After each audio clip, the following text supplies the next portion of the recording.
They didn't see a paying passenger. They saw a problem to remove.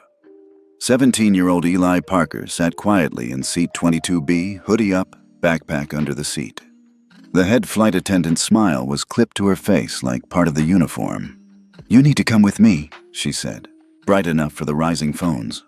Eli's pulse kicked, then steadied. He raised his boarding pass. "I paid for this seat." Her eyes were colder than the air sluicing from the vents. Security appeared too quickly, as if on cue. The aisle narrowed, the cabin stiffened. Then Eli's hand slid toward his pocket.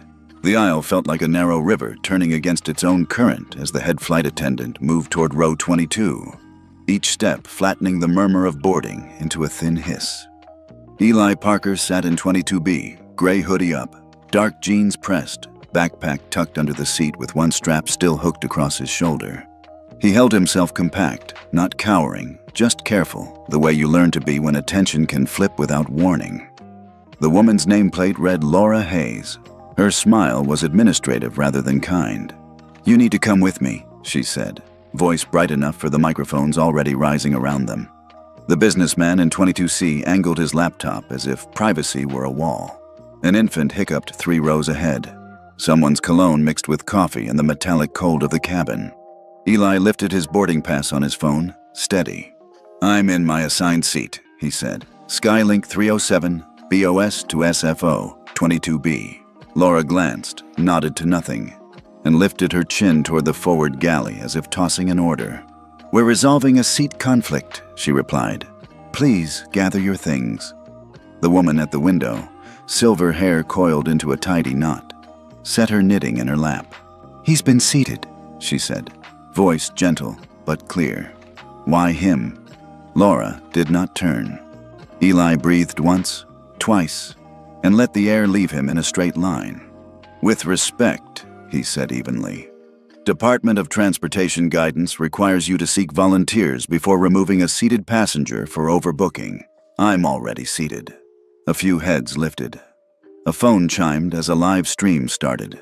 The man across the aisle muttered, "Kid knows the rules." Laura's mouth barely moved. "Sir, comply or we'll escalate." Eli could feel the familiar mathematics entering his body. How to be firm without being labeled hostile. How to be measured without disappearing. He kept his hands visible, palms resting on his knees, and met Laura's eyes. His heartbeat made a clock of his ribs, but his gaze stayed level, dark and steady in the fluorescent spill. "I paid for this seat," he said. "If you need a volunteer, ask for one. If you need compensation, offer it." The window woman leaned forward. "Ma'am," she said, "this feels targeted." Laura's radio sizzled with a tiny affirmation from someone unseen. The smile never changed. "Security to main cabin," she said into the plastic mouthpiece. Phones rose higher, cautious as birds. The businessman in 22C shifted, knocked Eli's elbow, and pretended he hadn't. A boy peered over a seat back and whispered, "Why are they taking him?" His mother hushed him without answering. Eli thought of every time he had practiced this voice, a calm reed over fast water, because his mother had said the world listened better when your tone made it easy. He thought of how easy had never been the point. He straightened the edge of his hoodie, tugged it once down his wrists, and kept breathing. The officers arrived too quickly for spontaneity, 3 broad shapes cutting the aisle into compliance. The lead officer's badge read Ramirez. His eyes tried for patient. "What's the issue?" he asked, as if the answer were already a form. "Passenger refusing crew instructions," Laura reported. She gestured toward the backpack with 2 pinched fingers, as if it were a hazard. Eli set his hand lightly on the strap. "Please don't touch my property," he said. Ramirez lowered his voice. "Sir, step into the jet bridge and we'll sort this out." Eli didn't move. "I'm willing to discuss policy," he said, "but I'm not surrendering a seat I lawfully occupy." His sentences felt like rails. He let them bear the weight. "You're recording," Laura added sharply when 2 passengers shifted their phones his way. "That's a safety issue." The window woman, Helen Porter, she offered now, shook her head. "He isn't recording. We are." A tired laugh leaked from somewhere behind. Ramirez's hand hovered near Eli's elbow and then settled. "Sir," he said, "stand up." The touch was technically gentle. The optics said otherwise. Eli rose under that hand, backpack strap still slung, body angled into the aisle's narrow permission. Another officer took the free end of the strap. The third stood as a living partition against the onlookers. The cabin exhaled a single collective breath that sounded like nothing and felt like a witness. They moved. Not a march, not a drag. Something performatively tidy that played better on camera than it felt in skin. Helen stood, knees stiff. "This boy has done nothing wrong," she said, voice shaking with heat. "Shame on you." A few passengers murmured agreement, but most studied the pattern on the carpet. A child waved. Eli did not trust his face to wave back. He made his eyes a horizon line. If he had to leave, he would leave like that, with his eyes stubbornly level, as if dignity were a thing you could balance and carry. At the galley threshold, Laura spoke into her radio again. "Seat reassigned," she said. "Platinum at the gate." Her tone had the satisfaction of a solved equation. The word platinum lifted and dropped a few chins. Eli did not look at her. He looked at the seam where plane skin met the rubber mouth of the jet bridge and thought, absurdly, about all the thresholds he'd crossed that morning without announcing himself. He had left home early, taken the public bus, watched the city yawning open. He had chosen the hoodie because it was ordinary. He had believed in ordinary as a safe shape. The jet bridge gaped ahead, gray and ribbed, swallowing voices. At the edge, Ramirez paused with him. For an instant, no one said anything. The air smelled like coffee and cold metal, like the beginning of a storm. Somewhere in the cabin behind them, Helen said, "I will file a complaint." And someone else said, "Send me the link." Ramirez's hand tightened a fraction, not brutal, just decisive. Eli felt a tremor ripple through his own fingers and let it pass without comment. He counted to 3 the way he did before exams. He exhaled. 2 seconds, he said. Ramirez didn't let go exactly, but pressure eased. Eli slipped his free hand into the pocket of his hoodie and felt the cool rectangle of his phone. He didn't raise it to film. He didn't think of audiences or algorithms. He thought of the right to ask for fairness and of how quickly that right could be made to look like trouble. He thumbed the screen awake and tapped the contact pinned above all others, the one he'd promised himself he would not use today. The line rang once and clicked through with the intimate cleanliness of a direct route. He didn't say hello. Noise from the cabin funneled into a distant rush, like surf in another room. The officer's hand was still at his elbow, the jet bridge still a throat waiting to swallow him. Eli kept his eyes on the seam, the place where jurisdictions changed, and kept his voice flat and exact, a needle stitching the moment to the record. "Dad," he whispered, calm threading the tiredness and the shame. "It's happening." The sound of the jet bridge door closing was still in Eli's ears when the memory of that morning began to unspool, slow, like a reel of film pulled through a projector. It had been barely 7 hours ago, but it felt like an entirely different life. At 5:45 a.m., his phone alarm buzzed against the wood of his nightstand. Not loud, just insistent. Eli opened his eyes to the half-light filtering past the blinds. His room was tidy, but lived in. Model planes on a shelf, a worn leather-bound notebook on the desk, a basketball leaning against the wall. In the corner hung a Skylink Airways windbreaker, his father's company logo stitched neatly on the chest, next to a first-class amenity kit he'd never opened. He'd decided last night he wouldn't need either of them.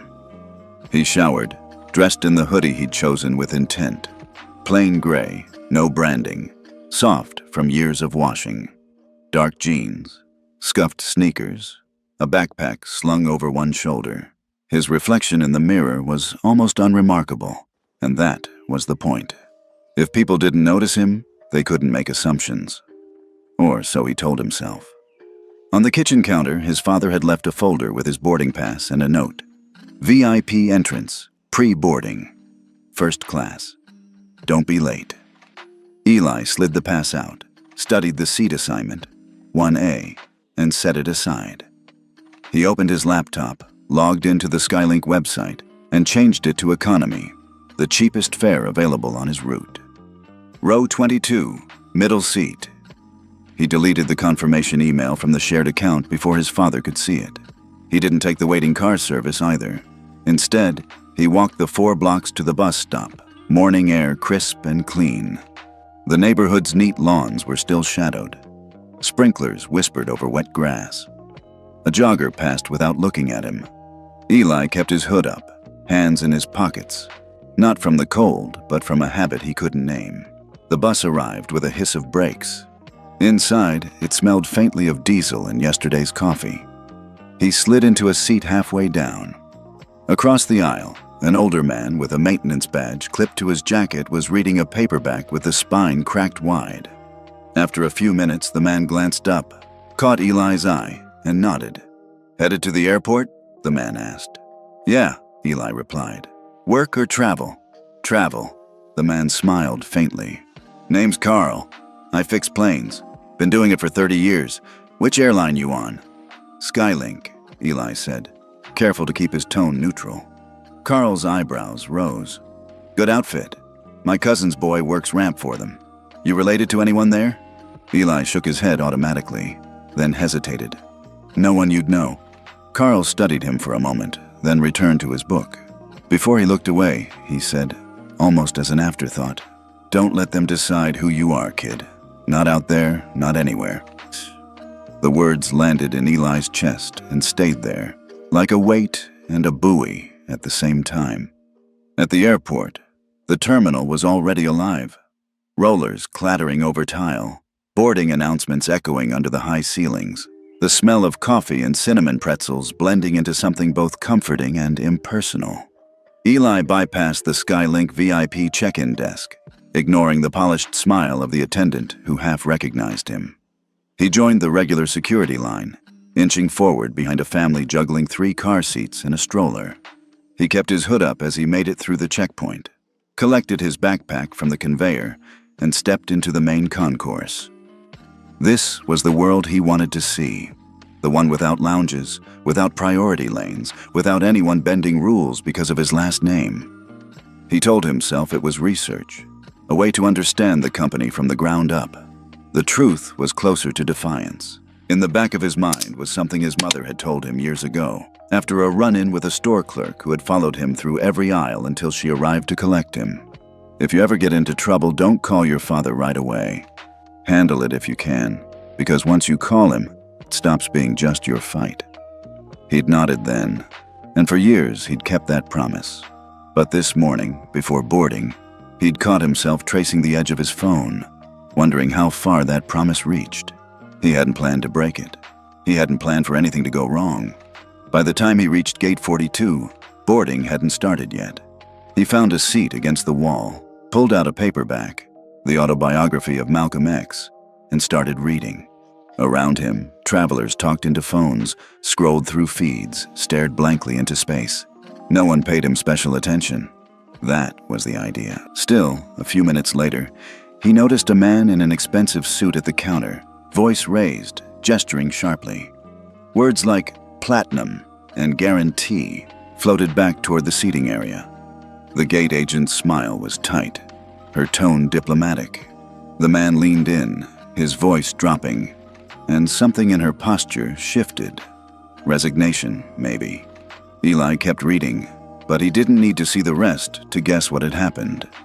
He knew how priority worked, how policies bent for status.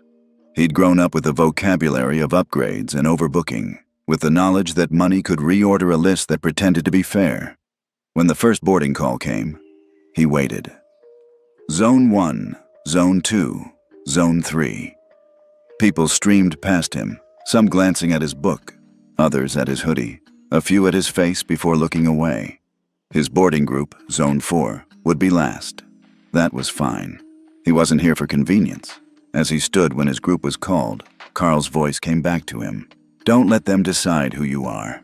He thought about how that could mean holding your ground, or walking away, or something in between. He thought about his mother's warning, and the folder on the kitchen counter, and the seat assignment he'd traded down for.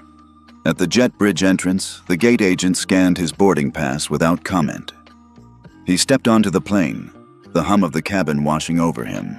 Laura Hayes was greeting passengers with a smile that didn't quite reach her eyes. When she glanced at his pass and then at him, her gaze lingered half a second too long. Eli kept moving, kept his expression neutral. He found 22B, nodded to the older woman at the window, Helen Porter, and slid his backpack under the seat. Settling in, he thought about how ordinary it all felt. How exactly like he'd imagined when he decided to fly without the name. The hum of conversation, the shuffle of bags, the sense of being one among many. He didn't know yet how quickly that ordinariness would shatter, or how soon he'd reach for his phone and break the one promise he'd meant to keep. The gate area at 42 was a hive of tension when Eli returned from the water fountain. The man in the tailored navy suit, whom he'd glimpsed earlier, was now at full volume. His voice had the polished sharpness of someone used to closing deals in glass-walled offices. "I've been platinum for 15 years, he said, leaning one hand on the counter as if it belonged to him. "You're telling me there's no seat? No, that's not acceptable. You fix it." The gate agent, a woman in her 40s with perfect posture and a calm mask, tapped her keyboard. "We are at capacity, Mr. Whitmore. I understand." "No," he cut in, wagging a finger. "You don't understand. I pay for priority. You'll find a way. I board in 10 minutes. A man 2 seats away muttered something under his breath about entitlement. The gate agent's eyes flickered. Sympathy, apology, calculation. And then her hand moved to the phone. She turned slightly away from Greg Whitmore as she dialed, voice low but clear enough to carry to those listening closely. "Cabin, this is Gate. We need 1 seat immediately." Eli felt the weight of those words in his chest. 1 seat. It was the kind of problem with obvious solutions if you thought in terms of money and loyalty tiers, and entirely different solutions if you thought in terms of fairness. He already knew which way this would go. Across the counter, Laura Hayes' voice crackled faintly from the gate agent's radio, confirming receipt. Somewhere down the jet bridge, the flight attendant was already opening the manifest on her tablet. Inside the cabin, Laura's eyes scanned the list, filtered by fare code and check-in time. Names and seat numbers rolled down the screen until one stopped her finger. Parker, E, 22B. Basic economy. Purchased yesterday afternoon. No Skylink status. 17 years old, traveling alone. Her eyes lifted toward the economy section, scanning faces. There was no recognition in her look, only the efficient sorting of variables into risk and convenience. She tapped the record, flagged it. On the screen, the notation appeared in bland corporate shorthand. Subject to reallocation. Back in the gate area, Helen Porter adjusted her scarf, watching the scene. She'd seen Greg Whitmore before, at luncheons where she'd been a guest of friends, at charity events she'd attended when she was still teaching. He was the type who remembered names only if you were useful to him. Now he was leaning closer to the counter, smiling like a threat. Near the boarding door, a young Skylink employee, couldn't have been more than 22, shifted from foot to foot, glancing at the monitor in front of him. His brows knit as he scrolled, his eyes landing on a highlighted row. Parker, E. He looked up, scanning the waiting area until his gaze settled on Eli, who was sitting quietly with a book open. The kid's jaw worked once before he took a half-step toward the podium. "Excuse me," he began, but a voice stopped him cold. "James," the gate supervisor snapped, stepping out from the boarding line. She was older, composed, the kind of authority you didn't cross lightly. "Don't interfere. Follow the procedure." James hesitated. "It just seems—" "Procedure," she repeated, her tone slicing the rest of his thought away. "We can't have delays over sentiment." Helen caught all of it. The falter, the reprimand. The way James's hands curled into fists at his sides before he nodded and stepped back. She had spent her life reading moments like this in classrooms when someone wanted to speak but the structure told them to be silent. Laura's confirmation came through the radio. "Seat identified. We'll handle it." The gate agent's shoulders eased minutely. Whitmore smiled like a man settling into a victory he'd never doubted. Boarding resumed. Group 1 swept through. Business travelers. A couple on their honeymoon. Greg Whitmore with his gleaming carry-on. Helen watched him disappear down the jet bridge, his satisfaction trailing behind him like aftershave. Group 2 was called. Eli stayed seated, waiting for his group. unaware that somewhere ahead of him, a decision had already been made to make him the answer to someone else's problem. From the jet bridge, Laura peeked back into the cabin, tablet in hand. She noted the occupied seat, 22B. Her mouth tightened, not with malice exactly, but with the determination of someone checking a task off a list. The intercom clicked. "Now boarding group 3. Passengers shuffled forward. Helen stood, stretching her back, and took her place in line.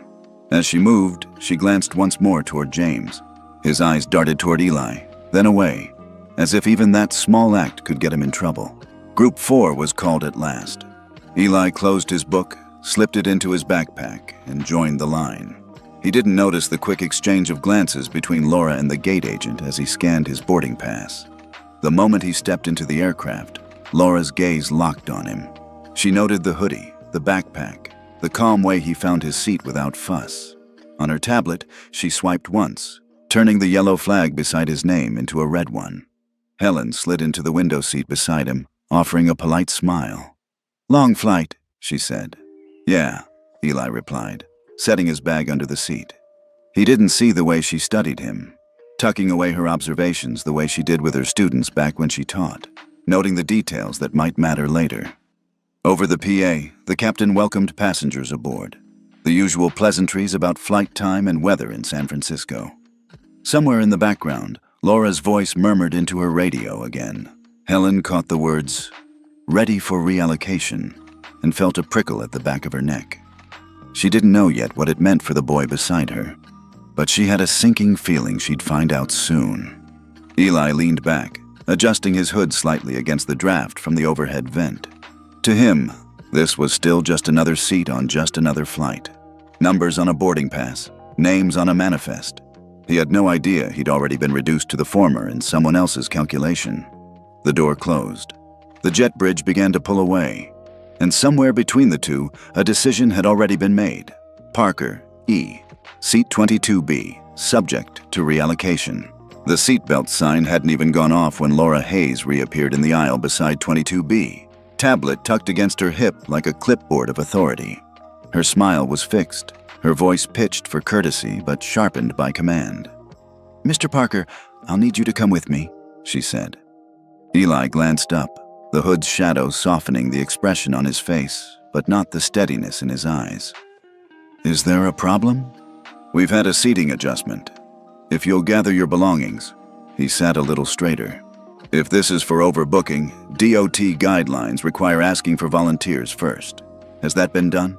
Laura's lips thinned. "Sir, I need you to comply." "Have all passengers in basic economy been considered equally?"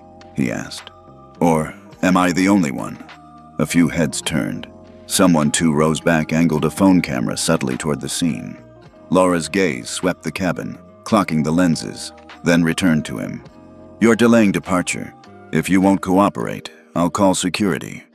From 21C, a man with a baseball cap tilted low kept recording. His name was Dan Fletcher, though Eli didn't know it yet. Once upon a time, Dan had been an investigative reporter, Pulitzer finalist, known for blowing the lid off corporate malfeasance. Now he freelanced, always with one eye open for a story worth chasing. He knew exactly who Jonathan Parker was, had interviewed him twice for industry pieces. What he didn't yet know was that the kid in the gray hoodie was Parker's son. Dan zoomed in slightly, framing the shot so Laura's badge and Eli's calm expression both sat in focus. He'd seen power plays before, but this one had an edge, something in the way the kid was asking questions instead of shouting. Laura's radio crackled.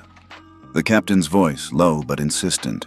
"Cabin, we're pushing wheels in 7. Handle your situation promptly." That was the on-time imperative. Every minute of delay counted against crew metrics, and Laura knew it. She also knew Greg Whitmore was already sipping his pre-flight drink in 1C, waiting for his problem to disappear.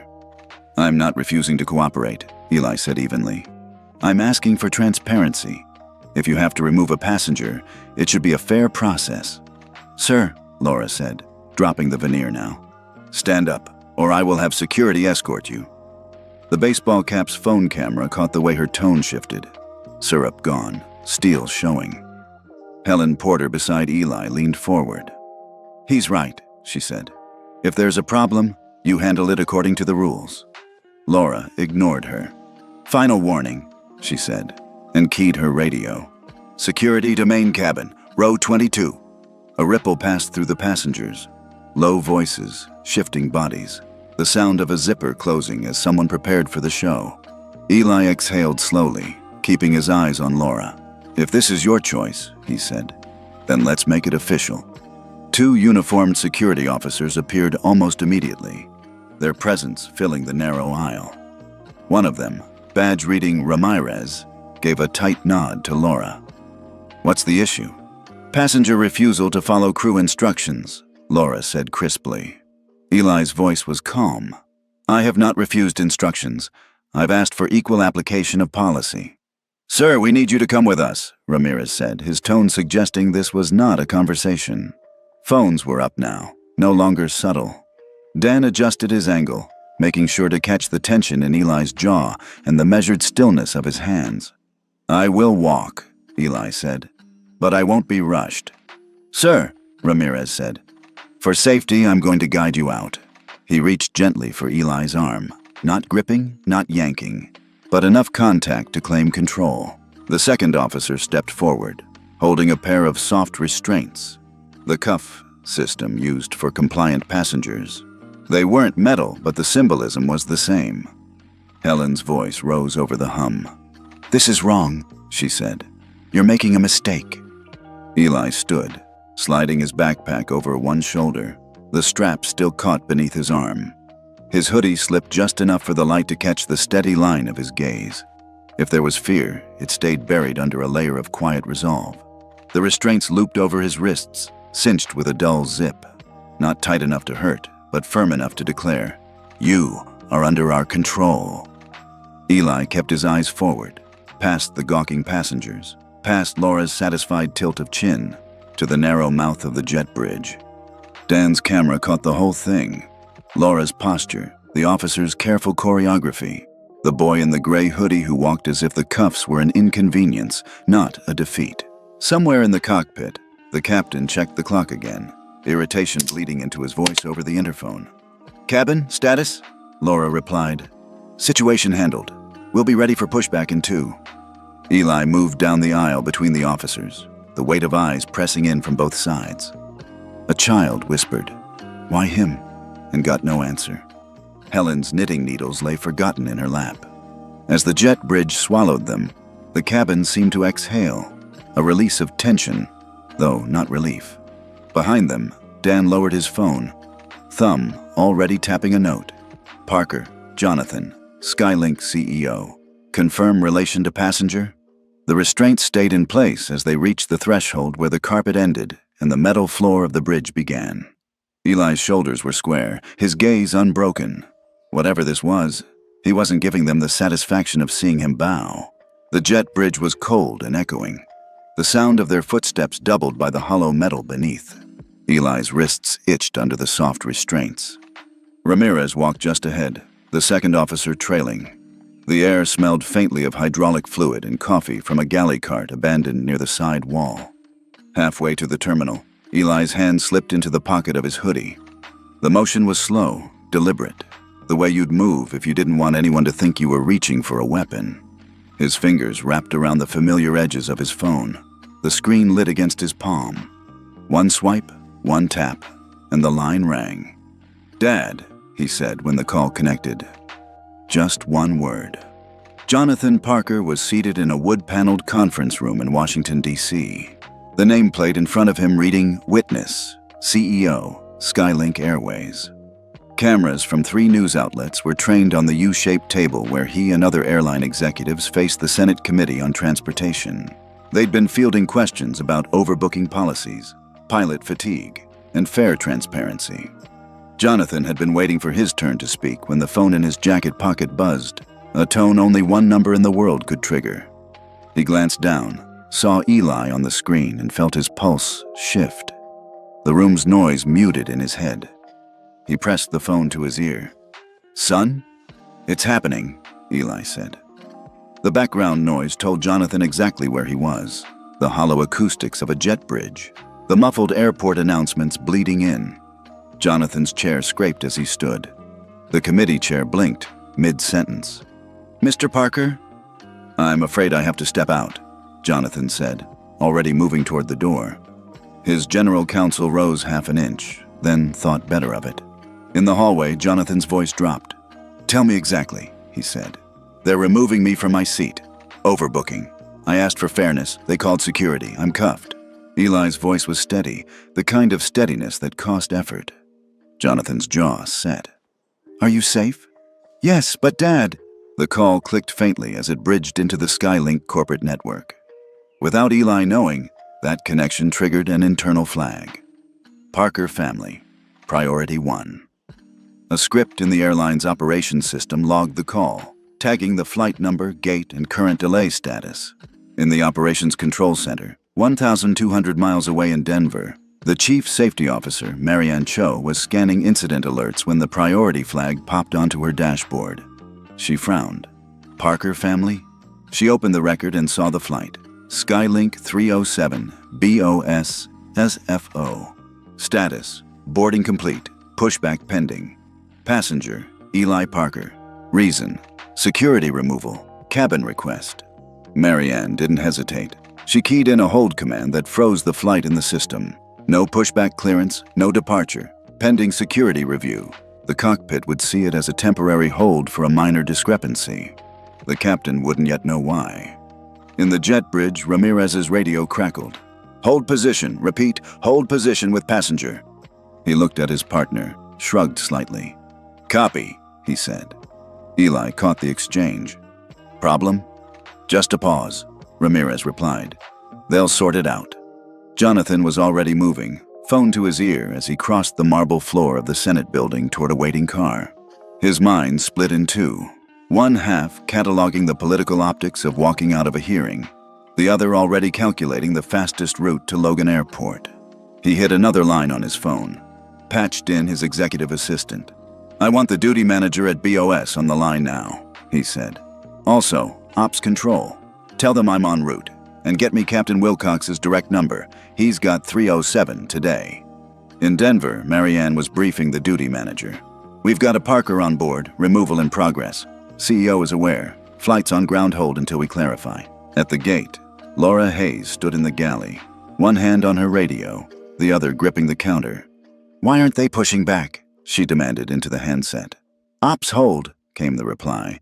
"No further info." Laura's mouth tightened. She could feel the captain's impatience over the interphone. "Cabin, can we resolve?" he asked. "Security still in the bridge," Laura said, eyes flicking toward the door. Back in the jet bridge, Eli stood with his back to the wall, backpack still slung over one shoulder. His wrists were bound loosely now. Ramirez had relaxed the restraint, sensing the temperature of the situation changing. "You might want to hang tight," Ramirez murmured, low enough that his partner couldn't hear. Eli tilted his head. "Why?" "Just a feeling." Jonathan's car was threading through mid-morning traffic, sirenless but assertive. He called Marianne directly. "Status."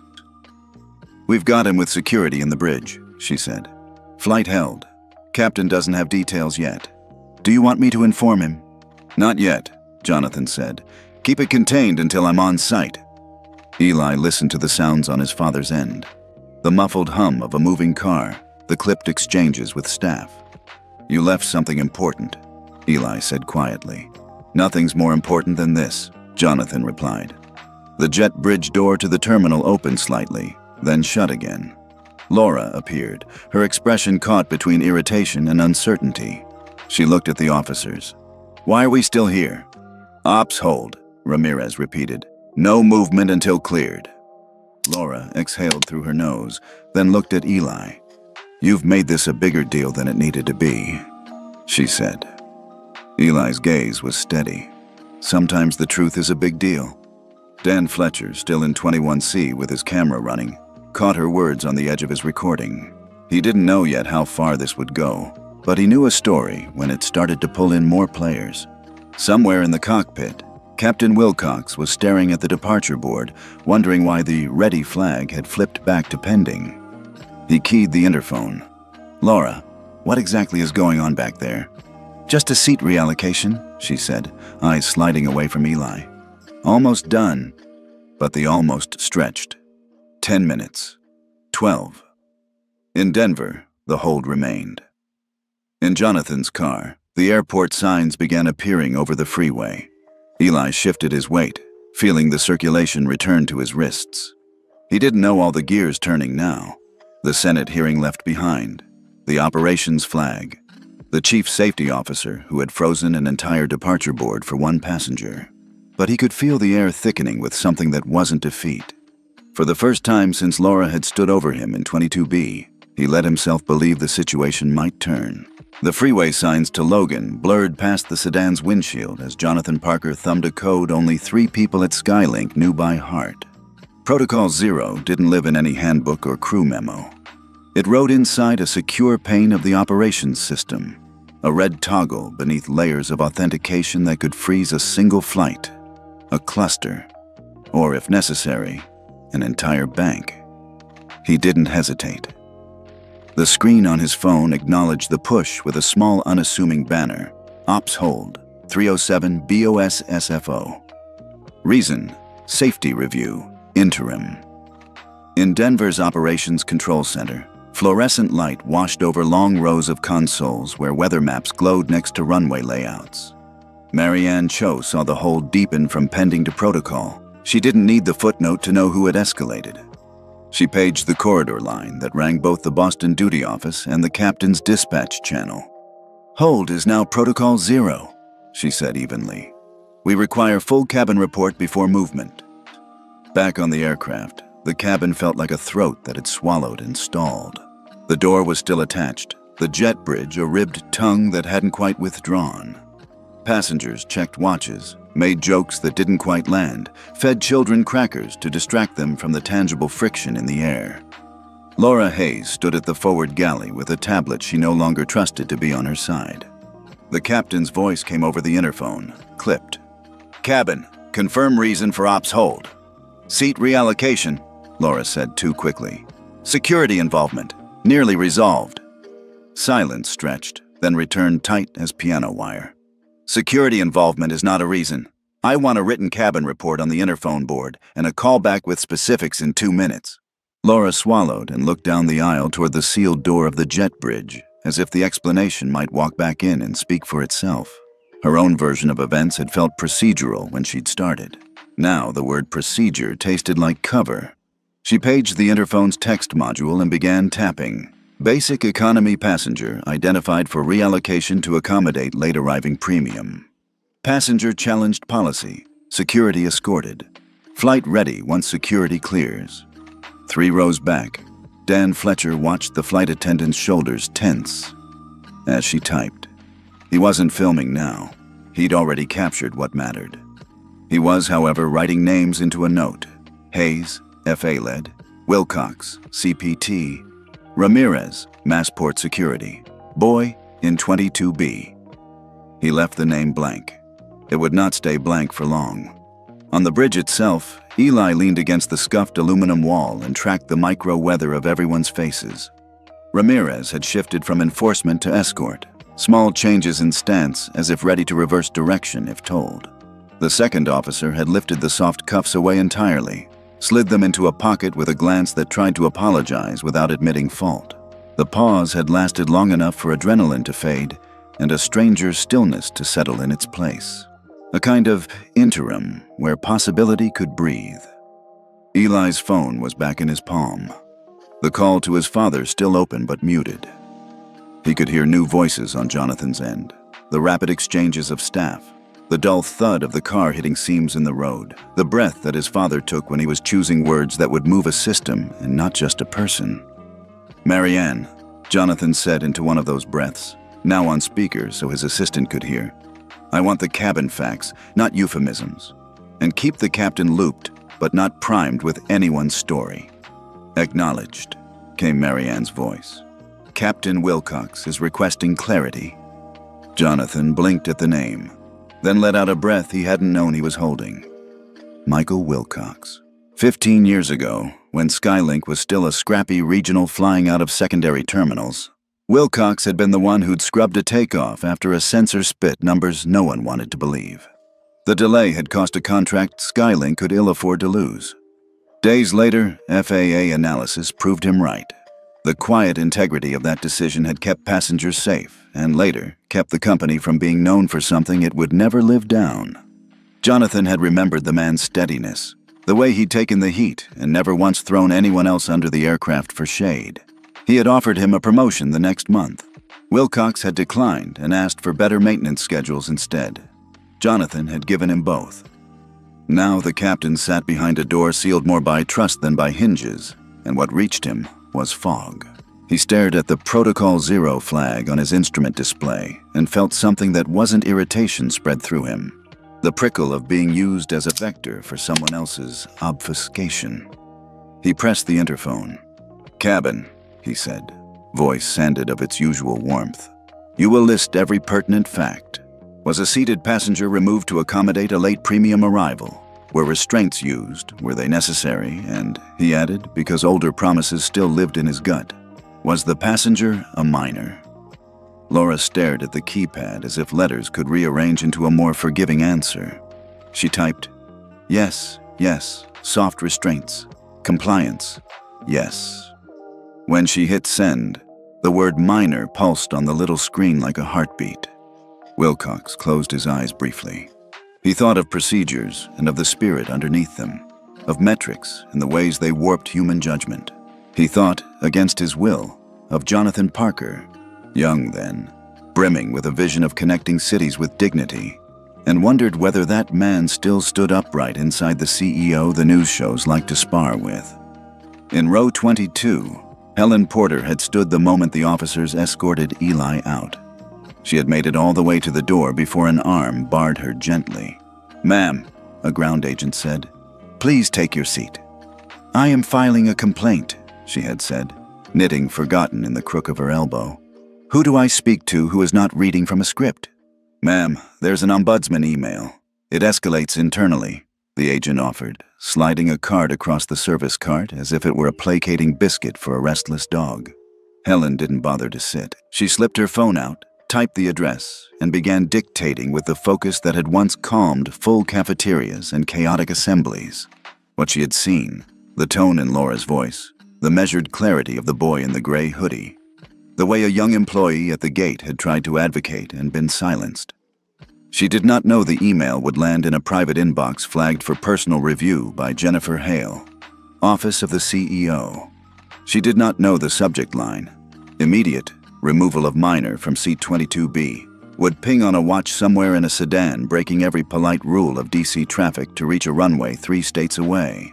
In Denver, Marianne read the cabin facts aloud for her team, then clicked into the crew's performance dashboard. The on-time departure metric sat like a golden idol at the top of the screen. Below it, a list of commendations and warnings, none of which measured the cost of choosing the easy target in a full plane. She slid her chair back and picked up the red phone that rang the airport duty desk with a tone people didn't ignore. "BOS duty," she said when they answered. "This is Ops Control. Under Protocol 0, flight cannot depart. We require a removal review with COO or CEO presence." "Understood," the duty manager answered, voice suddenly careful. "We've been informed Mr. Parker is en route." In the jet bridge, Ramirez's radio finally murmured clearance to remain in place. He relaxed his shoulders further and looked at Eli with something like professional curiosity. "You got somebody watching out for you," he said. Eli considered that. He thought of his father's voice walking out of a room full of senators. He thought, too, of the maintenance man on the bus and of his mother's warning about turning a personal fight into a public spectacle the moment his father's name entered it. His throat tightened for a second, then loosened. "Maybe," he said, "but it shouldn't take that." "Agreed," Ramirez said quietly. Laura stood with the tablet and the growing awareness that this would not file itself away as a neat departure delay. She felt, uncomfortably, the outline of other truths pressing against the one she'd been telling herself all morning. That she was just efficient, just following policy, just solving a problem. She paged the captain and, for the first time since her initial smile over 22B, let the oxygen of candor in. "Captain," she said, "we removed a seated miner for a late premium arrival. Restraints were used. Passenger was compliant." Wilcox stared at the interphone screen as if it had become a mirror. "Thank you," he said, and meant the grace embedded in admitting harm. He toggled the tower line to acknowledge the hold, then keyed dispatch. "Ops, this is 307. I want CEO or COO at the aircraft before any further action." "Copy," Marianne said, her voice now the calm of someone who had moved 1,000 flights through storms and knew one when she saw it breaking and believed in the clearing behind it. The sedan slid beneath the arrivals awning at Logan as Jonathan hung up with Ops and called a different number entirely. "Jennifer," he said, "pull all incoming ombudsman mail with tags BOS 30722B. "I already have one," she said. "From a Helen Porter. It's precise." "Forward it," he said, and ran. Back on the aircraft, the murmur had shifted. People could feel when a story inside a sealed tube changed shape. It wasn't resolution yet, but it was the opposite of resignation. Helen hit send on her email and allowed herself to sit for the first time since the cuffs had zipped. She felt the tiniest lift in her chest, not triumph, not yet, just the sense that the tide had turned its face toward shore. On the bridge, Eli rolled his wrists, free now, skin tingling where the soft fabric had pressed.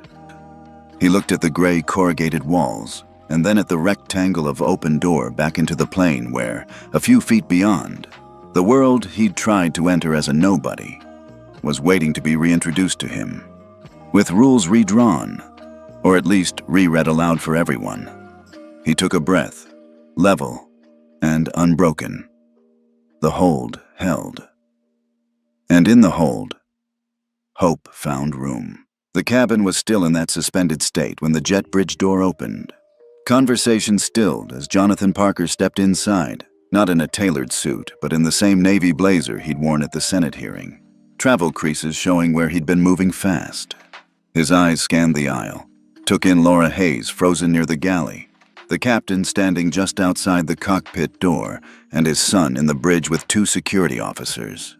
Jonathan moved forward, pausing just long enough to greet Captain Wilcox with a clasp of the shoulder. "Mike." "John." The captain's voice was low but edged. "We've been held at Protocol 0 without the facts." "You'll have them," Jonathan said, and stepped to the forward jump seat. He turned to Laura. "May I borrow your PA?" Laura hesitated, glanced at the captain, then handed him the handset.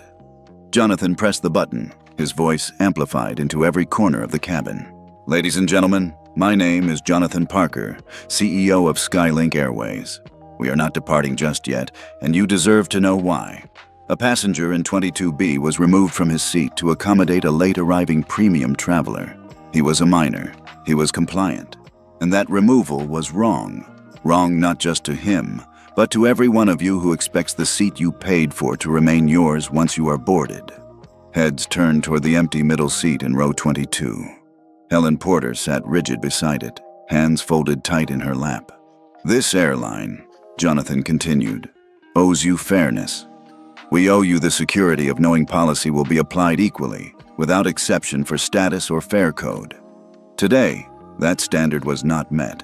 For that, I apologize. To you all." The words settled in the recycled air, a ripple moving through the rows. Someone began to clap, then another, until the sound swelled into a wave. Even passengers who hadn't followed the details joined in, moved by the rare spectacle of a CEO standing in the aisle to admit fault.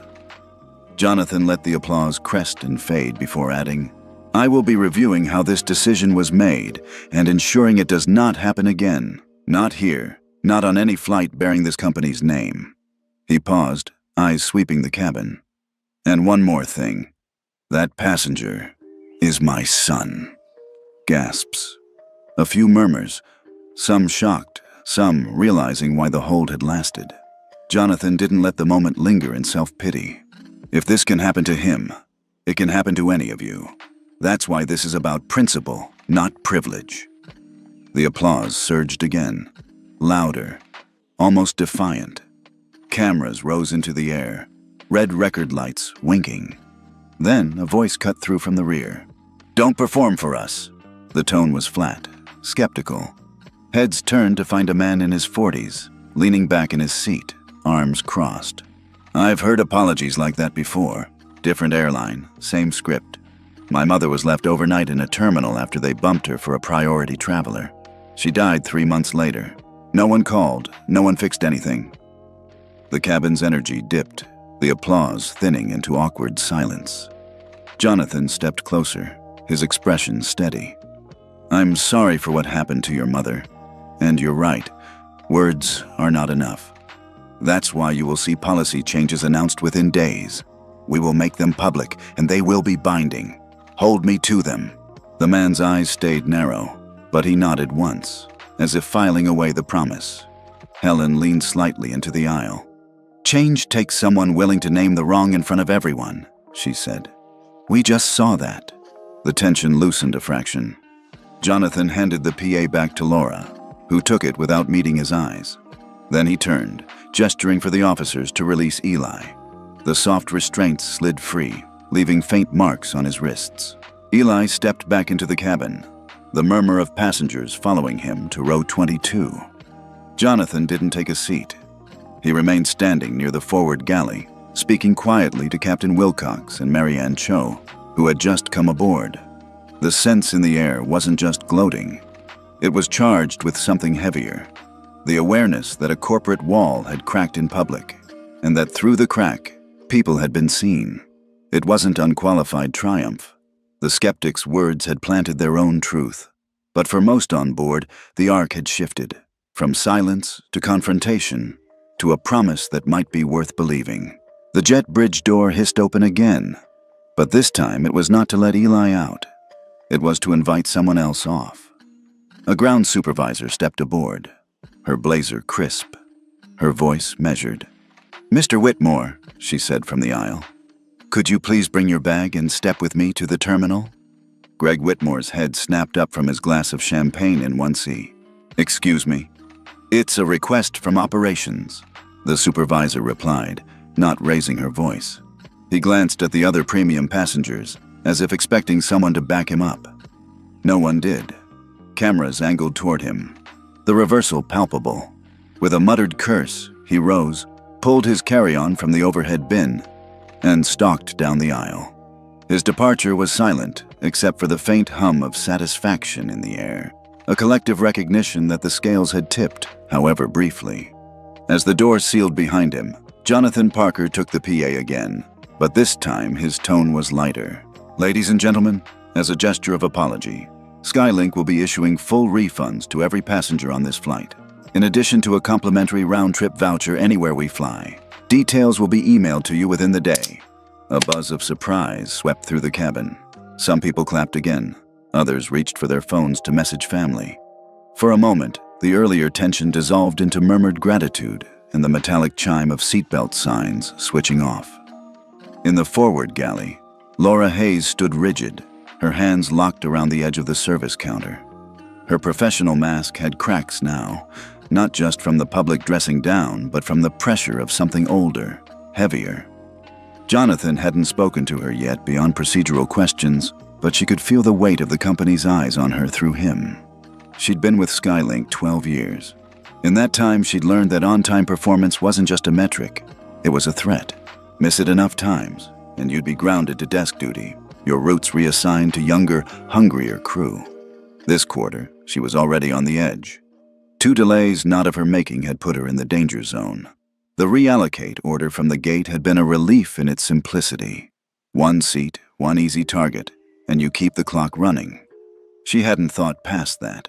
Not to the boy's age, not to his calm insistence on fairness, not to the possibility that anyone would care enough to question her decision. And she certainly hadn't planned for this morning's text from her sister. "Surgery is set for Friday. We still need another $3,800. Her son, 11 years old, was scheduled for a procedure that insurance wouldn't fully cover. She'd been counting on her next 3 flights to close the gap. A delay today could have meant losing one of them. Now, standing in the galley with the world closing in, Laura felt both the sting of knowing she'd been wrong and the resentment of being made the villain in front of hundreds. From mid-cabin, a voice rose, sharp, ugly. "Hey, Hayes, enjoy your unemployment." Heads turned. Laura's chin came up, but the rest of her seemed smaller. Before the moment could tip fully into public shaming, another voice cut across it. "Stop!" It was Eli, standing now in the aisle beside Helen. His hood was down, his hair slightly mussed, his wrists still marked faintly where the restraints had been. His gaze found the heckler first. "She was wrong," he said plainly. "But we're not going to fix anything by making it about revenge." He turned slightly, enough to include the rest of the cabin in his words. "I asked for fairness. That's still what I want. Mistakes happen. Sometimes because someone doesn't care, sometimes because they're under pressure they shouldn't be under. Either way, fixing it means changing the system, not just punishing the person." The heckler looked away. The cabin's hum shifted, the collective mood softening, curiosity replacing the appetite for blood. Eli's voice was steady, not performative, carrying just enough for everyone to hear without feeling preached at. Laura stared at him, caught between shame and a strange, reluctant gratitude. No one had ever stood between her and the fallout before, especially not someone she'd wronged minutes earlier. Jonathan watched from the forward galley, his expression unreadable to most, but Eli could feel the flicker of approval in his father's eyes. He knew Jonathan valued principles more when they cost something. Helen broke the quiet. "He's right," she said, her voice firm. "We can hold people accountable without stripping them of their humanity." That drew a murmur of agreement. The earlier ha-hey flattened into something steadier, more complex. The cameras still recorded, but now they captured an unexpected layer. The boy in the gray hoodie not just reclaiming his seat, but redirecting the crowd's energy towards something less predictable.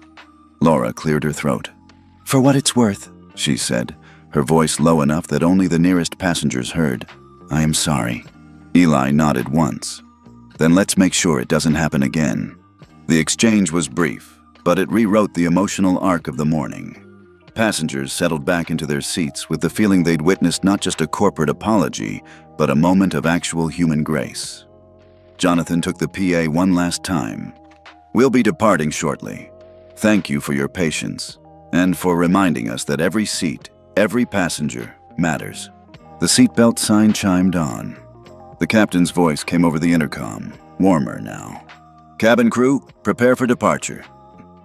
As the jet bridge pulled away, the mood in the cabin was neither the raw triumph of a win, nor the low hum of lingering anger. It was something layered, satisfaction edged with empathy, a recognition that even in a system built on numbers and schedules, individuals could choose to act differently. And at the center of it, Eli sat back in 22B, not as a victim returned to his place, but as someone who had, for a few minutes, managed to steer the story toward a better ending than anyone had expected. The conference room at Logan's operations wing was small enough that everyone could hear their own breathing. Frosted glass muted the view of the tarmac beyond, where Flight 307 was finally boarding in earnest. Jonathan Parker sat at the head of the table, jacket off, tie loosened. Across from him, Laura Hayes kept her hands folded in her lap, her posture both defensive and exhausted. "I'm not here to decide your employment status today," Jonathan began. "That's the easy way out, and it wouldn't fix the problem that put us here." Laura's jaw flexed. "With respect, I followed procedure." "You followed a procedure," Jonathan corrected. "The question is whether that procedure serves our passengers or just our KPIs." He glanced to Marianne Cho, who had a laptop open and a set of charts ready. Marianne rotated the screen toward them. "This," she said, tapping, "is the internal decision assist log from the gate's overbooking tool. When the agent flagged the need for one seat, the system auto-ranked potential reallocation candidates. The list was clinical: seat number, fare code, loyalty status, boarding time, passenger age. Eli's row was highlighted in yellow. At the top of the scoring model, one line in smaller text read, "Preference weight, young passenger, basic fare, no loyalty status." Jonathan leaned forward. You see the problem? The algorithm is built to choose someone least likely to cause a scene or fight back. In practice, that means young, alone, and without status. We've baked bias into the system and called it efficiency. Laura's eyes flicked to the screen, then back to Jonathan. We're told to trust the tool. It's how we meet the metrics. And that's exactly why I'm not firing you, Jonathan said. Because you're the one who's going to help dismantle this. I want you on the reform team. Passenger rights, anti-bias safeguards, escalation reviews. You'll work with ops, training, and tech. And you'll answer to me directly. Her expression was unreadable for a moment, then shifted into something like reluctant resolve. If it means this doesn't happen to someone else, she said, I'm in. Jonathan nodded once, then turned to another figure at the far end of the table. The young gate employee, badge reading James Porter. He was the one Helen had seen try to speak up before being shut down. You're James, Jonathan said. Yes, sir. James's voice was steady but young. The kind of young that still carried the echo of other people's authority in it. You tried to intervene? James glanced at Laura, then nodded. I saw the name, saw he was 17. It didn't seem right. I was told to follow procedure. Jonathan studied him for a beat. Who taught you that instinct? James smiled faintly. My dad, he's a maintenance tech for Skylink. Says the rules are there to protect people, not to shield the company from them. Eli, sitting near the door, straightened at that. Your dad's Carl? Carl Porter? James blinked. Yeah. How do you know him? We met on the bus this morning, Eli said. He told me not to let anyone decide who I am. James's smile widened into surprise. That sounds like him. Jonathan's gaze moved between them, the connection fitting into place. Good. Then you'll work on this too, he told James. Fresh eyes from the front line. Marianne tapped her pen against the table. We'll need to retrain the gate and cabin teams, but more importantly, we need to rebuild the algorithm. No more preference waiting on age, fare, or status. If we must reallocate, it's randomized, or volunteer only, with escalating incentives. Jonathan nodded. And that's just the start. Passenger advocacy line gets real authority. Ombudsman gets same-day escalation rights, and every removal of a seated passenger triggers an immediate review. Laura's voice was quieter now. It's going to slow us down. Jonathan met her gaze. Better a delay than another morning like this. The table fell silent, the hum of HVAC filling the space where arguments might have been. Outside the frosted glass, a tug rolled past, guiding another aircraft toward the runway.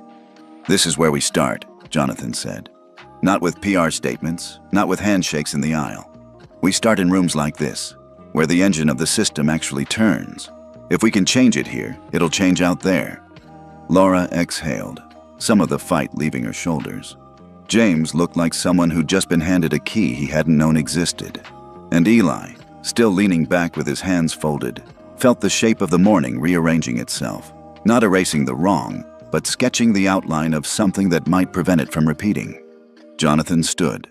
We reconvene in a week. Marianne, set up the workflow. Laura, James, clear your schedules. He glanced at Eli. You too. Passenger perspective stays in the room. Eli gave a small nod. If you're going to fix it, I want to see it happen. As the meeting broke, the sense in the air was different from the tense energy that had filled the room at the start. It was still serious, but laced with a cautious optimism.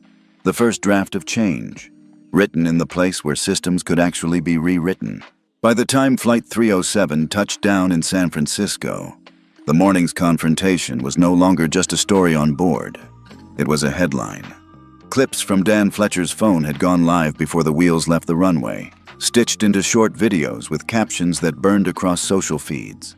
17-year-old removed for late VIP, CEO boards to apologize. If this can happen to him. Cable news anchors debated whether the incident was about race, class, or both. Comment threads fractured into familiar camps. Those who saw a systemic problem, those who called it an overreaction, and those who fixated on the reveal that the boy in the hoodie was the CEO's son. In the middle of it, a quieter post began to circulate. It came from Greg Whitmore's own account. No PR team watermark, no corporate gloss. This morning, I was the late VIP. I demanded a seat that wasn't mine to take. I've lived for years with an anxiety about air travel because my own child, who is autistic, was once bumped from a flight we'd planned for months. Watching him melt down in a crowded terminal broke something in me. Since then, I've fought for my travel rights with every ounce of entitlement I could muster. Today, I crossed a line. I'm sorry to Eli Parker, to the passengers of 307, and to anyone I've made collateral in my mission to never lose my place again. The post was shared thousands of times. Some praised the honesty, others questioned the timing, but the shift in tone was undeniable. Greg's confession reframed him, not as a caricature of privilege, but as someone shaped by his own bruises. Helen Porter saw the video while sipping coffee in her kitchen 2 days later. Her inbox was fuller than it had ever been. Messages from strangers thanking her for speaking up, and one formal invitation from Skylink HR. They wanted her to join a newly formed passenger experience advisory board, focusing on training cabin crew in conflict de-escalation. "You have the clarity of a teacher," the email read. "We need that in the room." She stared at it for a long moment, remembering the feel of knitting needles in her hands as the cuffs zipped around Eli's wrists, and then typed her reply, "Yes." Meanwhile, Dan Fletcher was at his desk, surrounded by printouts and a laptop filled with open tabs. He'd dug into FAA filings, court records, and years of scattered social media posts under hashtags like "flying while black," "flying while poor," "flying while young." Patterns emerged, quiet, ugly, and repeated. Basic economy passengers were flagged more often for reallocation, and within that group, people of color and minors traveling alone appeared disproportionately. He sent his compiled data to Marianne Cho with a note, "Use it, fix it, or I will publish it." Marianne replied within the hour, already in motion. The next week, Jonathan Parker sat across from a panel of journalists, not in the Senate hearing room, but in a modest conference space at Skylink headquarters. Beside him sat Helen, Laura Hayes, and James Porter. The arrangement was deliberate. "We're not here to spin," Jonathan began. "We're here to account for what happened and outline what changes are underway." Laura spoke first, her voice careful. "I made the call to remove a passenger that morning. I believed I was following procedure. I now understand that procedure was flawed, and that my judgment should have overridden it. I'm part of the team redesigning those policies, so the next time a decision like that comes up, the outcome is fair." Helen described her view from 22A, the silencing of James at the gate, and why she'd agreed to join the advisory board. The best training doesn't just teach rules, it teaches when to break them for the right reasons. Then Dan's data came up on the screen. Charts of removal rates, broken down by fare, age, and demographic indicators. The room went still. "This is not just a Skylink problem," Dan said from the back of the room. "But Skylink has an opportunity to lead. You've already got a CEO who will walk onto a plane to make things right in the moment. The question is whether you'll keep doing it when there aren't cameras." Jonathan didn't flinch. "Hold us to it," he said. The coverage that followed was mixed. Some headlines focused on corporate accountability, others on Eli's composure in the aisle. A few opinion pieces warned that the attention would fade, that systemic inertia was stronger than one viral morning. Eli read them all on his phone during the quiet hours between school and homework. The skepticism didn't bother him. It was honest. Change, he knew, wasn't a single arc from wrong to right. It was a path littered with backslides and small wins. One evening, sitting across from his father at the kitchen table, he said, "You know this isn't fixed just because we're talking about it." Jonathan smiled faintly. "That's why we keep talking and acting, even when no one's watching." The mood in those weeks swung like a pendulum.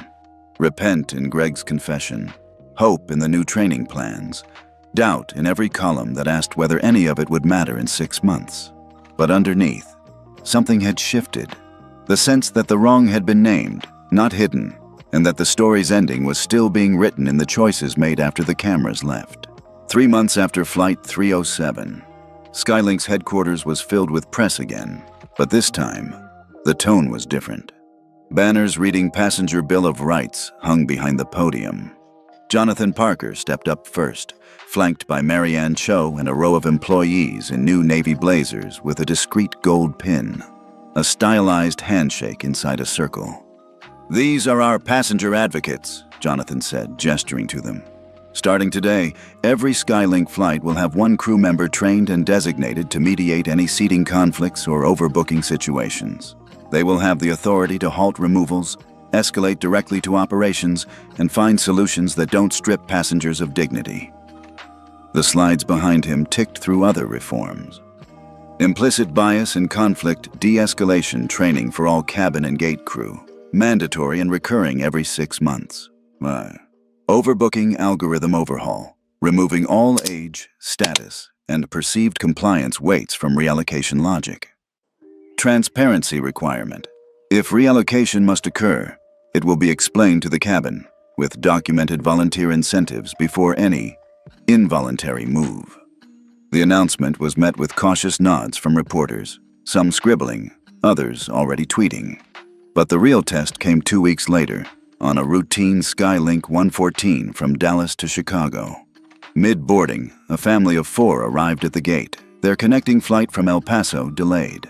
They held 4 tickets, but one seat was separated from the others, row 18 instead of row 6, where the rest of the family was seated. The youngest child, maybe 6, was already anxious, clinging to his mother's sleeve. Under the old system, the gate might have quietly flagged a solo traveler in 18 for reallocation, a basic economy passenger, traveling alone, deemed low resistance. But this time, the passenger advocate on board, a sandy-haired man named Cole, stepped in. "Let's solve this together," Cole told the gate agent and the already seated passenger in 18A. The passenger was an elderly woman headed to visit her sister. She didn't want to move back in the cabin, but she was open to a trade if she could keep a window seat. Cole scanned the manifest, found a window in row 7 offered by another passenger who preferred the aisle, and in under 5 minutes, everyone was settled. No one was removed. No one felt punished. It was a small incident, but when Cole filed the report, it went straight to Marianne's desk. She printed it, brought it to Jonathan, and said, "Proof of concept." The next phase of reform rolled out in training rooms across the network.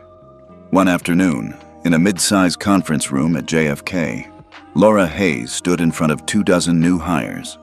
The room was bright, the air smelling faintly of coffee and laminated manuals.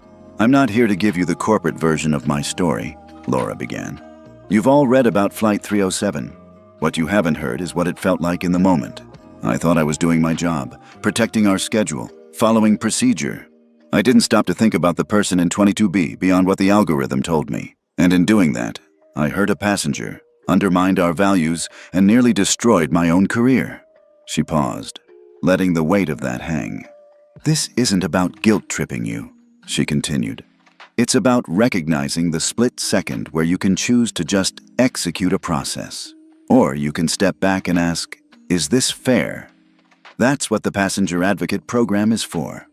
That's what your training in implicit bias is for. The hardest part of this job isn't serving drinks or keeping on schedule. It's making the human call when the system is pointing the wrong way." In the back row, James Porter listened, scribbling notes. He'd been shadowing Laura for weeks as part of the reform team. Now, hearing her speak openly about her error, he realized how rare it was in aviation to see someone own a mistake this publicly. The session ended with a role play. 2 passengers booked into the same seat number after a last-minute aircraft swap. In the exercise, one was played by a trainee, the other by Laura herself. Instead of escalating, the advocate asked questions, offered choices, and found a swap that left both satisfied. The trainees clapped, not for the solution, but for the ease with which it was reached. The press got wind of the changes when the Dallas-Chicago incident was leaked by a passenger who'd been impressed with Cole's handling. Headlines read, "No one kicked off. New Skylink role solves seat dispute in minutes." Back at HQ, Jonathan read those stories with something like pride. "This is what the second arc of justice looks like," he told Marianne. "Not just accountability after harm, but prevention before it happens." At the next shareholder meeting, A reporter asked if the changes were costing the company an on-time performance. Jonathan didn't dodge. "We've had a slight dip in departure metrics," he said. "We've also had 0 involuntary removals of seated passengers in the past 30 days. That's a trade I'll make every time." The room applauded, not the frenzied clapping of outrage resolved, but the steady approval of people who understood that good systems could be designed as deliberately as bad ones. When the meeting broke, Laura found Eli waiting in the hallway. He'd been listening from the side, not wanting to be the center of the story anymore. "You sounded like you meant it," he said. "I do," Laura replied. "And I'm going to keep meaning it, even when no one's watching." Eli nodded, a faint smile pulling at the corner of his mouth. "Good, because that's the only way it sticks." In that moment, the mood crested again.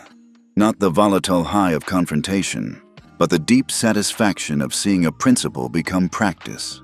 Justice, in this arc, didn't roar. It hummed, steady and deliberate, through every decision made differently than before. The ballroom of the International Aviation Forum was lit with the kind of soft stage glow meant to make even hard truths look presentable. A year had passed since Flight 307, but the moment still carried weight in industry circles. Jonathan Parker stood at the podium in a simple dark suit, no tie, the gold pin of the Passenger Advocate program on his lapel. Behind him, the screen filled with the still image of a gray hoodie in seat 22B, the hood shadowing a calm, steady gaze. "We've called this segment Beyond the Hoodie," Jonathan said, his voice even. "Because what happened that day was about far more than one passenger, one flight, or one airline. It was about who we decide is powerless, and how wrong we can be when we act on that assumption." The lights dimmed, and the clip rolled. Dan Fletcher's original footage, Laura in the aisle, Eli asking about DOT guidelines, the arrival of security, played without commentary. The room was silent except for the rustle of notepads and the faint whir of the projector. Then came Jonathan's boarding, the public apology, Eli's quiet defense of Laura against the heckler, and the applause. When the lights came up, Jonathan didn't resume speaking right away. He let the image linger. Then, from the side aisle, a man stood. His hair was shorter now, but Eli recognized him instantly. The skeptic from row 29 on that morning. The one who had told Jonathan not to perform. The man walked up the steps to the stage. Jonathan stepped aside, uncertain. The man turned to Eli, who was seated just off stage as part of the panel. He extended his hand. "That day," he began, voice steady but thick, "I was wrong. I was angry at my own past, not at you. I didn't believe anything could change because for me, it never had. But today," his eyes swept the audience, the banners, the people wearing the advocate pins. "Today, I see a system that's different, and I see you standing for more than yourself." Eli took his hand, shook it firmly. The gesture drew quiet applause, gentler than the viral day's roar, but warmer. The conference moved on to panel discussions and breakout sessions, but that handshake stayed with Eli, not because it erased the man's words from a year ago, but because it proved that even entrenched skepticism could shift when faced with proof over time. 2 weeks later, Eli was on a routine Skylink flight from Chicago to Portland, traveling alone for a university visit. He was in 14A, earbuds in, halfway through a playlist, when a commotion stirred near row 20. A crew member was trying to resolve a seating mix-up. 2 passengers holding boarding passes for the same seat. One was a middle-aged man in business attire, the other a young woman with a toddler balanced on her hip. Before the passenger advocate could reach them, a passenger in row 19 stood up. "She needs the seat more," he said, gesturing to the woman. "I'll swap with you. Take mine." The offer was immediate, instinctive, carrying no hint of grudging sacrifice. The woman hesitated, then accepted, relief washing over her face. The swap happened smoothly, no policy manual consulted, no escalation required. Eli watched from his window seat, a small smile forming.